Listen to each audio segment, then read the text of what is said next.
अस्सलामुअलैकुम। इस वीडियो में हम बात करेंगे एमडी गेट के बारे में। अक्सर हम अपने एतराफ़ देखते हैं कि बहुत सारे बच्चे बहुत अच्छा पढ़ते हैं, बहुत इंटेलिजेंट होते हैं, शुरू से अपनी क्लास के टॉपर होते हैं, मैट्रिक में भी अच्छे मार्क्स लेते हैं, इंटर में भी अच्छे मार्क्स लेते हैं, मगर जब बात आती है एमडी गेट की तो वो एमडी गेट फेल कर देते हैं। तो इसकी क्या वजह है? तो इस वीडियो में हम बात करेंगे कि वो क्या फैक्टर्स हैं जिनकी वजह से बहुत सारे बच्चे एमडी गेट में फेल हो जाते हैं या एमडी गेट में लो मार्क्स का शिकार होते हैं, एमडी गेट में उनके मार्क्स कम आते हैं। तो हम इन इस पर भी बात करेंगे कि मार्क्स कम क्यों आते हैं और इस पर भी बात करेंगे कि उसका सॉल्यूशन क्या है और किस तरह हम उन चीज़ों को ओवरकम करके अपने मार्क्स को बढ़ा सकते हैं।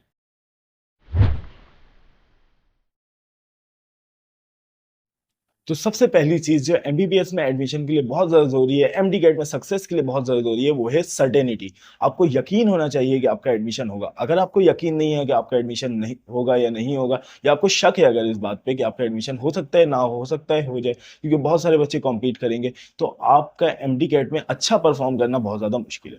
सही है?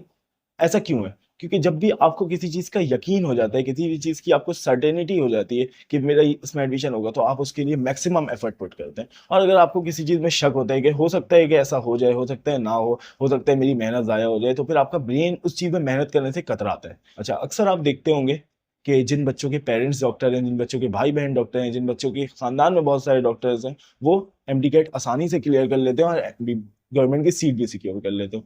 मगर वो बच्चे जिनके खानदान में कोई डॉक्टर नहीं है, उनको थोड़ी-सी मुश्किल होती है। क्यों मुश्किल होती है? क्योंकि उनको एक फैक्टर में वो लैक कर रहे होते हैं और वो है सर्टेनिटी। सही है? वो सर्टेनिटी में लैक कर रहे होते हैं। क्योंकि जिनके खानदान में कोई डॉक्टर होता है, भाई-बहन डॉक्टर होता है, पेरेंट्स डॉक्टर होते हैं, तो वो सोचते हैं जिस तरह हमारे पेरेंट्स ने कर लिया, जिस तरह हमारे भाई-बहन ने कर लिया, जिस तरह हमारे रिलेटिव्स में किसी ने कर लिया, एमडी गेट क्लियर कर लिया, एमबीबीएस में सीट सिक्योर कर लिया, तो उसी तरह मैं भी कर लूँगा। सही है? तो उसको जब यकीन हो जाता है इस बात का कि मैं कर लूँगा, तो फिर उसका ब्रेन मेहनत करने से कतराता नहीं है, उसका ब्रेन एफर्ट्स करने से कतराता नहीं है, उसको स्ट्रेस नहीं होता है।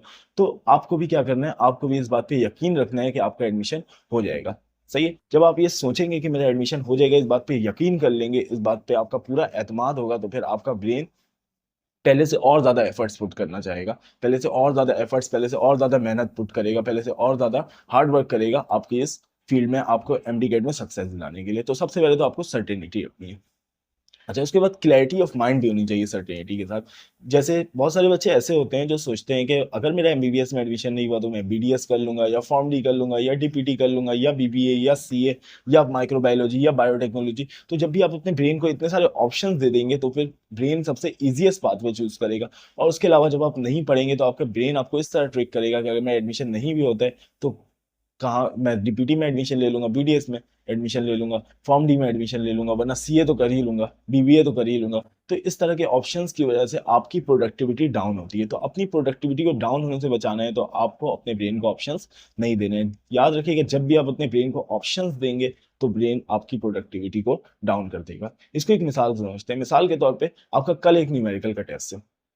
अच्छा, अब आपके पास 2 ऑप्शंस हैं, या तो आप रील स्क्रॉल कर लें, या तो आप कोई और काम कर लें, या फिर अपने न्यूमेरिकल की तैयारी कर लें। एक न्यूमेरिकल का टेस्ट है सिर्फ, तो फिर आप क्या करेंगे? लाज़मी-सी बात है आप न्यूमेरिकल की तैयारी नहीं करेंगे, बल्कि कुछ और काम कर लेंगे क्योंकि आपके ब्रेन को पता है कि अगर अभी मैं न्यूमेरिकल की तैयारी नहीं करता हूँ, तो मेरे पास ऑप्शन है कि मैं कल भी कर लूँ, या सुबह भी कर लूँ, या रात को भी कर लूँ, तो ऑप्शन है। तो वो क्या कहेगा आपको कि रात को कर लूँगा, रात को कहेगा सुबह कर लूँगा, सुबह कहेगा थोड़ी देर। मगर जब आपको पता हो कि 1 घंटे बाद आपका टेस्ट है, 1 घंटे बाद आपका टेस्ट है और आपको अभी तैयारी करनी है न्यूमेरिकल की, तो अब आपके पास कोई ऑप्शन नहीं है। अब आपके पास ये ऑप्शन नहीं है कि मैं अभी न्यूमेरिकल भी सॉल्व कर देता हूँ और या फिर अभी न्यूमेरिकल भी सॉल्व कर सकता हूँ और अभी मैं अपना रील भी देख सकता हूँ या कोई और कुछ और कर सकता हूँ। तो आपके पास ऑप्शन नहीं है। जब आपने ब्रेन को ऑप्शन नहीं दिया कि लाज़मी मुझे करना ही है ये काम, ऑप्शन आपने अपने ब्रेन को नहीं दिया। आपने ये सोचा कि लाज़मी अब मुझे ये काम करना है, तो फिर आपका ब्रेन क्या करेगा, सारी एफर्ट उस काम में पुट करेगा। तो आपको क्लैरिटी ऑफ माइंड रखना है, विजन को अपने क्लियर रखना है कि आपको करना क्या है। सही है? अगर आपको एमबीबीएस करना है तो आपको सिर्फ ये सोचना है कि मुझे एमबीबीएस करना है और कुछ नहीं सोचना है। अगर आप कुछ सोचेंगे तो आपकी प्रोडक्टिविटी क्या हो जाएगी, डाउन।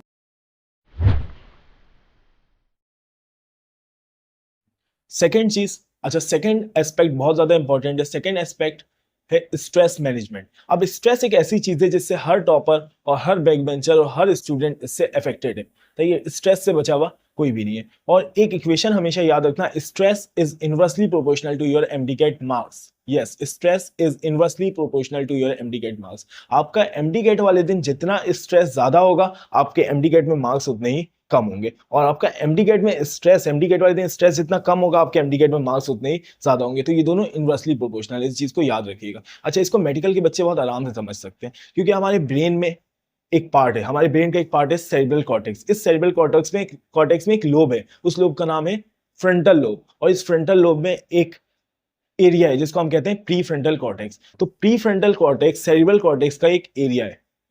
ये जो प्री फ्रंटल कॉर्टेक्स है, ये डील करते हैं हमारी रीजनिंग से, सही है, हमारे प्रॉब्लम सॉल्विंग से। जब हम एमसीक्यू सॉल्व करते हैं, जब हम किसी को कॉन्शियसली किसी चीज को स्टडी करते हैं, सही है, उस पर गौर व फिक्र करते हैं, तदब्बर करते हैं, तो फिर हमारा जो एरिया ब्रेन का इन्वॉल्व होता है वो है प्री फ्रंटल कॉर्टेक्स। और यही सेम एरिया डील करता है स्ट्रेस से भी, सही है। तो अगर मैं आपको कहूं कि आप एक वक्त में एक बहुत मुश्किल न्यूमेरिकल सॉल्व करें, और उस न्यूमेरिकल सॉल्व करने के साथ साथ आप किसी को कोई वॉइस मैसेज कर दें, सही है, मतलब 3 मिनट में आप न्यूमेरिकल भी सॉल्व करें और उस 3 मिनट में किसी को ये वाला पैगाम भी दे दें, ये वॉइस मैसेज, वॉइस भी कर दें, वॉइस नोट सेंड कर दें, तो आप ये नहीं कर पाएंगे। या मैं कहूँ आप इनसे ये बात कर लें किसी से कॉल पे, सही है, आप उनसे कॉल पे बात कर रहे हैं और फिर न्यूमेरिकल भी सॉल्व कर रहे हैं, तो आप ये नहीं कर पाएंगे। अगर आपने ये किया तो आपका ना न्यूमेरिकल सही से हो पाएगा, ना बात सही से हो पाएगी।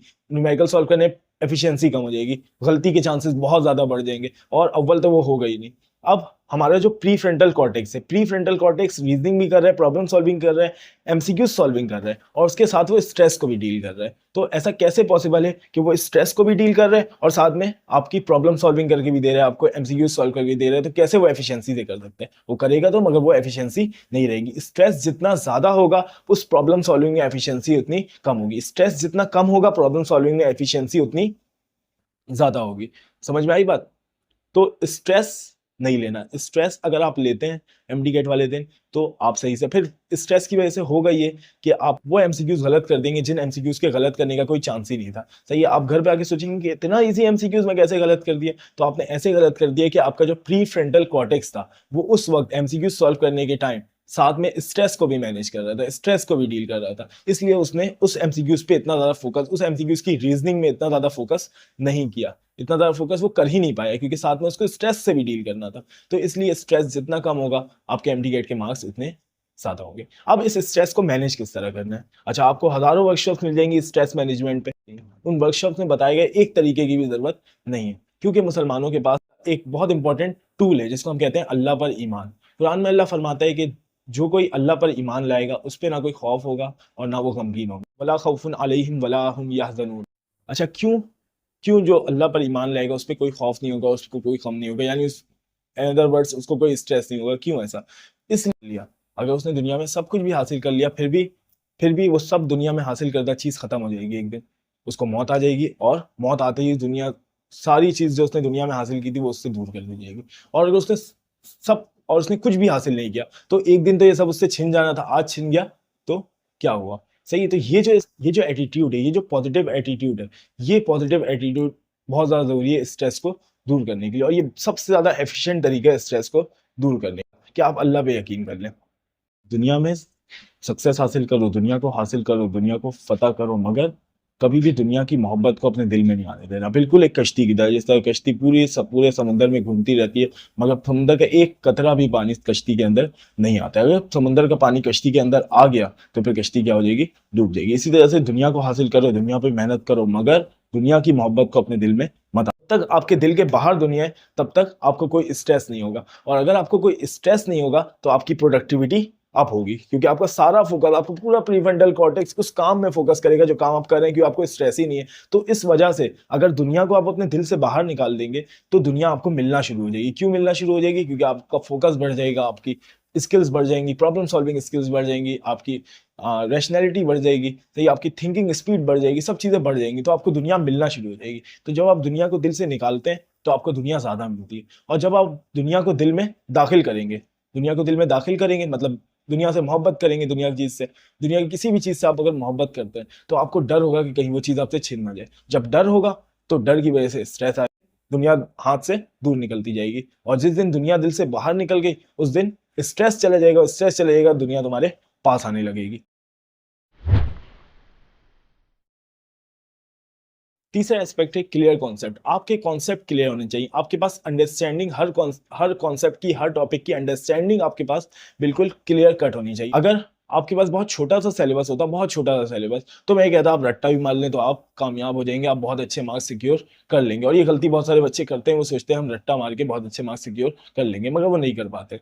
सही है, तो अगर आप ये सोचते हैं कि आप रट्टा मार लेंगे तो ये आपकी भूल है, क्योंकि एमडी गेट का सिलेबस काफी बड़ा है। आपको पार्ट 1 की फिजिक्स करनी है, पार्ट 2 की फिजिक्स करनी है, part 1 chemistry, part 2 chemistry, part 1 biology, part 2 biology, English, logical reasoning. तो आपके इतने सारे डोमेन्स में अपने आप को एक्सपर्ट बनाना है, तो ये आप रट्टा मार के नहीं बना सकते। आपको अपने कॉन्सेप्ट को क्लियर करना होगा। जैसे मिसाल के तौर पर मैं आपसे एक एमसीक्यूज पूछता हूँ, which of the following will contribute more amount of DNA to the zygote? Alpha, sperm, beta, ovum, Charlie, both sperm and ovum and delta, none of these. तो ज्यादातर आप में से ये आंसर देंगे बोथ स्पर्म एंड ओवम, क्योंकि sperm और ovum हमारे पास equal amount of DNA contribute करता है फ्रॉम देयर न्यूक्लियस। अब जाइगोट के जो न्यूक्लियस है, उस न्यूक्लियस के अंदर जितना भी डीएनए वो स्पर्म और ओवम से बराबर बराबर आया है, मगर मगर माइटोकॉन्ड्रिया जो होता है उसके अंदर भी डीएनए होता है। सही है, और उसके माइटोकॉन्ड्रिया जो होता है वो कौन कंट्रीब्यूट करता है जाइगोट के लिए? ओवम। तो इस तरह ज्यादा डीएनए किसने कंट्रीब्यूट किया? ओवम ने कंट्रीब्यूट किया। तो इस तरह के एमसीक्यूज आप उसी वक्त सॉल्व कर सकते, आपके कॉन्सेप्ट बिल्कुल क्लियर। आप 3 तरीकों से अपना कॉन्सेप्ट क्लियर कर सकते हैं। पहला तरीका लेक्चर लेके, दूसरा तरीका बुक रीडिंग करके, और तीसरा तरीका एमसीक्यूज सॉल्व करके। सही, तीनों तरीके बहुत इंपॉर्टेंट है, और तीनों को अगर आप सीरीज में करना चाहते हैं तो सबसे पहले आप किसी भी टॉपिक का, किसी भी चीज का, किसी भी सब्जेक्ट का, किसी भी चैप्टर का लेक्चर लें, फिर उस लेक्चर के रिलेवेंट अपने टेक्स्ट बुक को रीड करें, और फिर उस लेक्चर, उस टेक्स्ट बुक के रिलेवेंट या उस लेक्चर के रिलेवेंट एमसीक्यूज सॉल्व करें। तो एक टॉपिक लें आप, मिसाल के तौर पर आपने टॉपिक लिया मेल रिप्रोडक्टिव सिस्टम, या फिर पूरा एक चैप्टर ले लें, आपने पूरा रिप्रोडक्शन का चैप्टर किया, फिर रिप्रोडक्शन के पूरे चैप्टर को अपने टेक्स्ट बुक से रीड किया, फिर उस रिप्रोडक्शन के पूरे चैप्टर के एमसीक्यूज सॉल्व किए। तो इस तरह से आप अपने कॉन्सेप्ट को क्या कर सकते हैं? क्लियर कर सकते हैं। अब लेक्चर कौन से लेने हैं? तो लेक्चर आपको वो लेने हैं जो आपके सिलेबस से, एमडी गेट सिलेबस से रिलेवेंट हो। बुक कौन सी रीड करनी है? तो बुक सबसे पहले तो आपको अपनी टेक्स्ट बुक, अपने प्रोविंस की टेक्स्ट बुक को रीड करना है। अच्छा, अगर सारे प्रोविंस की टेक्स्ट बुक को मिला लें तो उसमें जो मेजर डिफरेंस होगा वो 5 to 10% का होगा। सबसे पहले तो आपको अपने प्रोविंस की बुक को रीड करना है। अगर आपके पास टाइम कम है तो सिर्फ अपने प्रोविंस को आपको लेके जाए। पहले अपना टेक्स्ट बुक कंप्लीट कर लें। जब आपको अपना टेक्स्ट बुक कंप्लीट हो जाए, कंप्लीट रिवाइज, तो फिर आप किसी और बुक की तरफ जाएं, वरना किसी और बुक की तरफ जाने का कोई फायदा नहीं है। आप अपने, अगर आपके पास टाइम कम है तो आप अपने टेक्स्ट बुक को दोबारा से रिवाइज कर लें। सही है। अच्छा, और एमसीक्यूज कौन से सॉल्व करने हैं? एमसीक्यूज वो सॉल्व करने हैं जो आपके एमडीकेट सिलेबस से रेलिवेंट हो। सही है, आपको रेलिवेंट एमसीक्यूज सॉल्व करने हैं अपने एमडीकेट सिलेबस से। ठीक है। अच्छा, एमसीक्यूज सॉल्व करने के 3 एस्पेक्ट्स हैं। सबसे पहला एस्पेक्ट है जो मैंने बताया, हर चैप्टर कंप्लीट या हर टॉपिक कंप्लीट करने है, उससे रिलेवेंट एमसीक्यूज करने हैं आपको। तो एक तो ये है। दूसरा आपके पास हो गया पास पेपर्स। सही है, पास पेपर्स सबसे पहले अपने प्रोविंस के करने हैं, उसके बाद क्योंकि इस बार चांसेस है कि नेशनल लेवल पे पीएमडीसी एमडीकेट कंडक्ट करे, तो आपको बाकी प्रोविंस के पास पेपर्स भी देखने हैं। सही है, पास पेपर से अगर क्वेश्चन रिपीट ना भी हुए तो आपको वो आइडिया हो जाएगा किस नेचर के क्वेश्चन आ रहे हैं। सही है, इस तरह का आइडिया हो जाएगा आपको एमडीकेट के पास पेपर्स सॉल्व करने से। और तीसरा जो है वो है एफएलपी। तो आप एफएलपी सॉल्व करें, full length paper. Full length paper बिल्कुल एमडीकेट के पेपर की तरह होते हैं। और जब आप एफएलपी सॉल्व करें तो इस बात का ख्याल रखें कि आप बिल्कुल एमडीकेट जैसा एनवायरनमेंट, मतलब कोई डिस्ट्रैक्टेड एनवायरनमेंट नहीं, ऐसे टाइम पे करें जिस तक आपका कोई काम है। ये नहीं कि आपने 10 क्वेश्चन इस फुल लेंथ पेपर के अटेम्प्ट किए, उसके बाद 10 आप चले गए कहीं पे दही लेने चले गए, उसके बाद आप दही लेके आए तो फिर आपने 10 पेपर और अटेम्प्ट किया, फिर आप कहीं और चले गए। तो ऐसा नहीं है, पूरा पेपर एक साथ सॉल्व करें ताकि आपका एमडीकेट का पहले से एक्सपीरियंस भी हो और आपका स्ट्रेस भी कम हो। हमारे पास अब जो चौथा एस्पेक्ट है, सबसे ज्यादा इंपॉर्टेंट एस्पेक्ट है।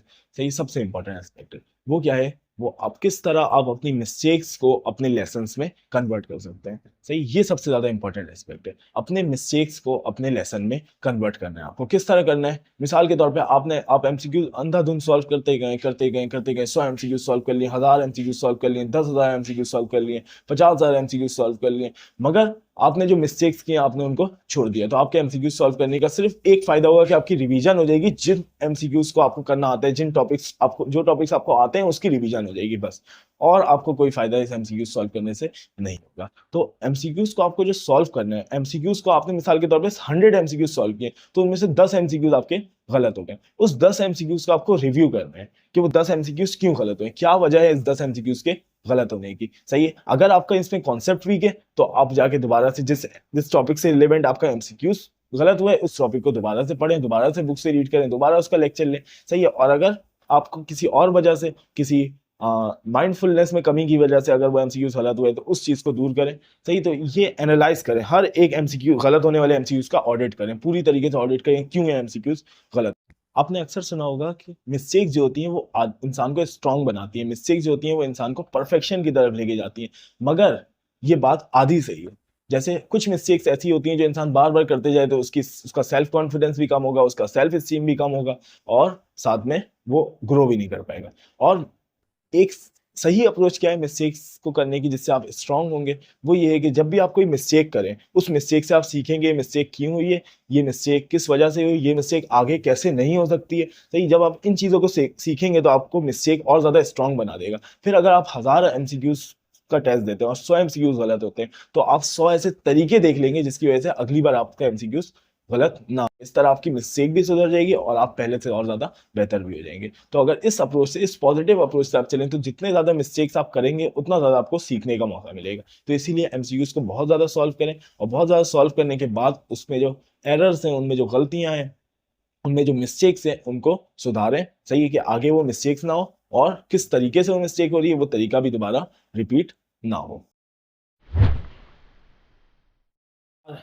अच्छा, इस वीडियो में मैंने 4 एस्पेक्ट के बारे में बात की जिसकी वजह से ज्यादातर बच्चे जो बहुत अच्छा पढ़ते हैं मगर वो एमडी गेट में अच्छा नंबर स्कोर, अच्छे मार्क्स स्कोर नहीं कर पाते। उनमें से पहला स्टेप था सर्टेनिटी, पहला एस्पेक्ट था सर्टेनिटी। सर्टेनिटी ना होने की वजह से आपका ब्रेन आपका ब्रेन आपको ट्रिक कर लेता है। सही है, आपको ज्यादा काम करने से कतराता है, ज्यादा मेहनत करने से कतराता है। तो आपको सर्टेनिटी रखनी है, क्लियरिटी ऑफ विजन रखना है, क्लियरिटी ऑफ माइंड रखना है, उसके साथ फोकस रहना है, डिस्ट्रैक्शन पे फोकस नहीं करना है, उस चीज पे फोकस नहीं करना है, इसको आप चेंज नहीं कर सकते। दूसरा मैंने बात की थी स्ट्रेस मैनेजमेंट की। स्ट्रेस मैनेजमेंट सबसे इंपॉर्टेंट है क्योंकि स्ट्रेस वो चीज है जो आपकी उस दिन की प्रोडक्टिविटी को डाउन कर देता है। एक चीज जो आपको आती है वो आप उस वक्त नहीं अटेम्प्ट कर सकते क्योंकि आपका जो प्री फ्रंटल कॉर्टेक्स है वो इन्वॉल्व है स्ट्रेस की डीलिंग में। सही है, तो आप उस वक्त उस एमसीक्यूज को सही नहीं कर सकते क्योंकि आपका ब्रेन बिजी है। सही है, आई बात समझ में? तो आपको स्ट्रेस नहीं लेना है। स्ट्रेस ना लेने का बेहतरीन तरीका क्या है? तवक्कुल अल्लाह। तीसरा एस्पेक्ट जो मैंने बताया, तीसरा एस्पेक्ट है आपका क्लैरिटी ऑफ कॉन्सेप्ट। कॉन्सेप्ट को क्लियर करना है आपको। सही, अपने कॉन्सेप्ट को क्लियर करना है, आपको रट्टे की तरफ नहीं जाना है। हाँ, कुछ चीजें हैं जिसको रट्टा मारे बगैर कोई ऑप्शन नहीं है, मगर आपको ज्यादा जो फोकस रखना है वो किस पे रखना है? अपने कॉन्सेप्ट पे रखना है, कॉन्सेप्ट को क्लियर रखना है। कॉन्सेप्ट क्लियर करने के भी 3 तरीके हैं, लेक्चर, टेक्स्ट बुक और एमसीक्यूज। इन 3 तरीकों से आपको अपने कॉन्सेप्ट को क्लियर करना है, और एमसीक्यूज में जो जो मिस्टेक्स हैं उन मिस्टेक्स को सही करना है। ये हमारा चौथा पॉइंट था कि मिस्टेक्स को लेसन में कन्वर्ट करना है। जो जो मिस्टेक्स हुई हैं आपसे एमसीक्यूज में, उन मिस्टेक्स को क्या करना है? उन मिस्टेक्स को आपने लेसन में कन्वर्ट करना है, यानी उस मिस्टेक से सीखना है। उस मिस्टेक्स की जो मिस्टेक हुई है, अगर कॉन्सेप्ट वीक है तो उस कॉन्सेप्ट को दोबारा से पढ़ना है, दोबारा से उसको स्ट्रॉन्ग करना है। सही है, तो ये चौथा एस्पेक्ट था। अगर इन 4 एस्पेक्ट को आप अच्छे से मास्टर कर लेते हो तो आपके एमडी गेट में हाई स्कोर आने के चांसेस बहुत ज्यादा बढ़ जाते हैं।